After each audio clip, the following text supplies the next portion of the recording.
You know that feeling when you're trying to remember a simple word, or you walk into a room and completely forget why?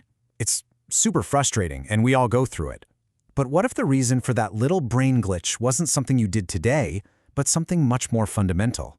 Let's get into the incredible and frankly surprising link between how you sleep and how you remember.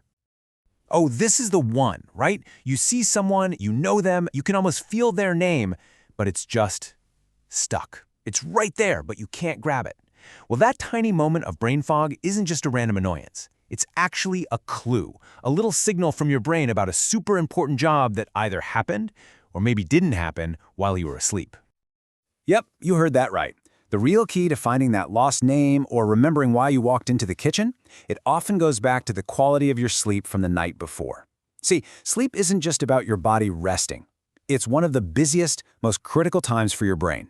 So let's pull back the curtain and see what's really going on in there when the lights go out.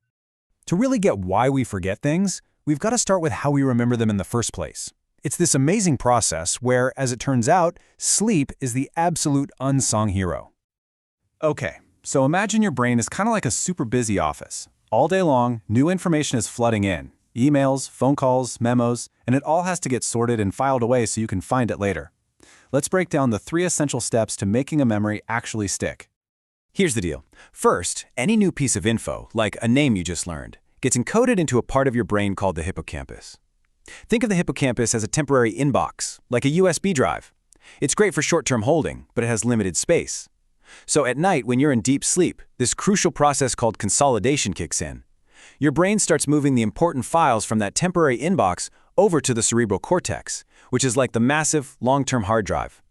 Without that deep sleep transfer, those memories basically get stuck in the inbox until it overflows, and then they just get deleted. But wait, filing away memories is only half the job. At the same time, your brain's nightly maintenance crew shows up to do some serious cleaning. And believe me, this is anything but rest. It's an active, absolutely essential cleanup for your brain's overall health. So let me introduce you to the glymphatic system. This is your brain's dedicated waste disposal network. While you're in that deep sleep sweet spot, this system goes into overdrive, flushing out all the toxic gunk that builds up while you're awake.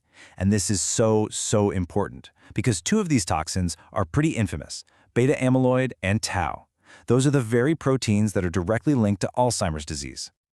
The difference here is, well, it's night and day, literally. When you're awake, the cleanup system is pretty much off. Waste just builds up. But as soon as you hit deep sleep, the floodgates open and that system starts washing it all away.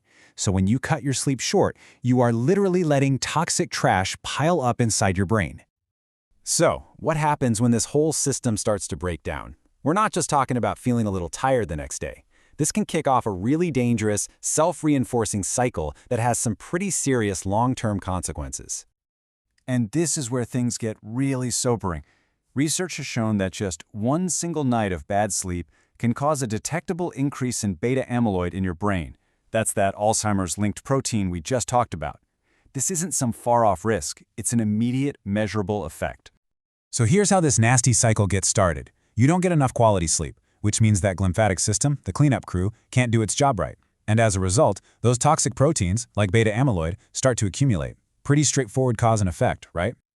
Well, here's the vicious twist. As these toxic proteins build up, they begin to attack and damage the very parts of your brain that are responsible for generating deep sleep in the first place.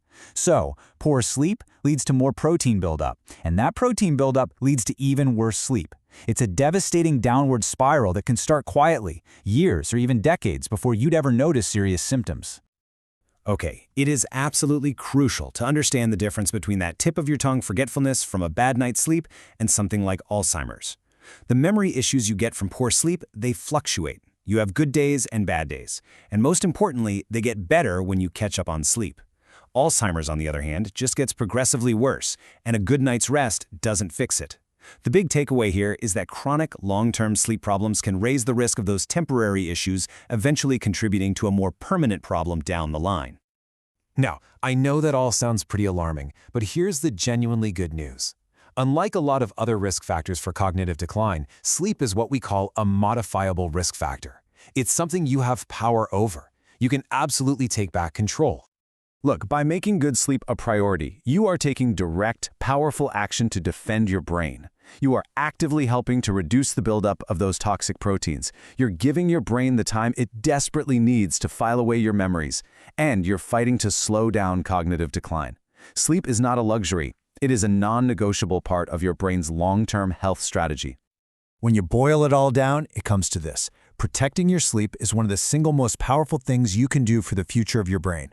This isn't just about feeling good tomorrow, it's about making sure your memories are safe and sound for all the tomorrows to come. So the next time you're thinking about skipping an hour of sleep, just ask yourself, how much do I want to protect my brain tonight?